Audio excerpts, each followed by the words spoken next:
এখানে ব্যবসা হচ্ছে মূল, এখানে দায়িত্ব আল্লাহ নিয়ে নেন, কাউকে ধনী করবেন, কাউকে গরিব করবেন, সম্পদ ঘুরতে থাকবে। এভাবে আল্লাহ পাক আপনার এই যে ধনী ব্যক্তি মনে করেন যে সম্পদ এখানে লাভ করেছে, এই ব্যক্তির উপর আবার জাকাত ফরজ আছে। কি আছে?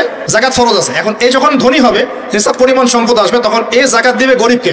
তখন যার হাত থেকে সম্পদ চলে আসছে ওর কাছে আবার সম্পদ ফিরে যাবে। সুবহানাল্লাহ। বুঝতে পারলেন কি কিভাবে সম্পদ আল্লাহ পাক ঘোরান? এর জাকাত ছাড়াও আছে সাদাকা, সাদাকা ছাড়া সাদাকাতুল ফিতর আছে, অনুদান আছে, এবং নরমালি আল্লাহ পাক কিন্তু সদকা করতে উৎসাহিত করেন। এইভাবে একটা ইকোনমিক সিস্টেম চলতে থাকে ছোট বা বড় পরিসরে। এইভাবেই মদিনা টিকে ছিল, এভাবেই মদিনার ইকোনমিক সিস্টেম চলতো নবী সাল্লাল্লাহু আলাইহি ওয়াসাল্লামের যুগে। তো সেখানে আরো একটা বিষয় এক্সট্রা ছিল যেটা এখন নাই, সেটা ছিল গনিমত। সেটা কি?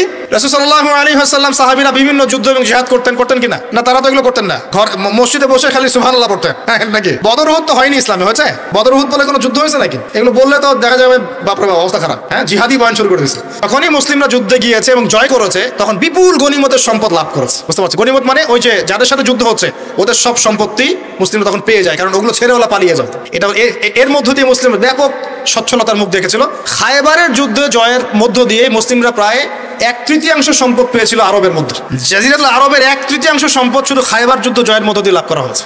ওইটা তো নাই, এখন ক্লোজড। আমি ওগুলো বাদ দিয়ে এই সিস্টেমগুলোর কথা বললাম, সাদাকা, ব্যবসা ইত্যাদি। তার মানে ইসলামিক ইকোনমিক সিস্টেমের মধ্যে আল্লাহ পাক সম্পত্তি নিয়ন্ত্রণ করছেন এবং কাউকে ধনী বানাচ্ছেন, কাউকে গরিব করছেন। সম্পদ হাতে হাতে ঘুরছে, যে ধনী সে আবার জাকাত দিচ্ছে, তখন গরিবের কাছে ধনীর সম্পত্তি চলে আসছে। এখন চলমান সিস্টেমে কি সমস্যা হয়? যখন আপনি ব্যবসাটাকে গুটিয়ে নিয়ে সুদটাকে প্রাধান্য দিচ্ছেন, মানে সুদের মধ্যে কি লাভ লস দুটা রিস্ক আছে, ঝুঁকি আছে কোনো?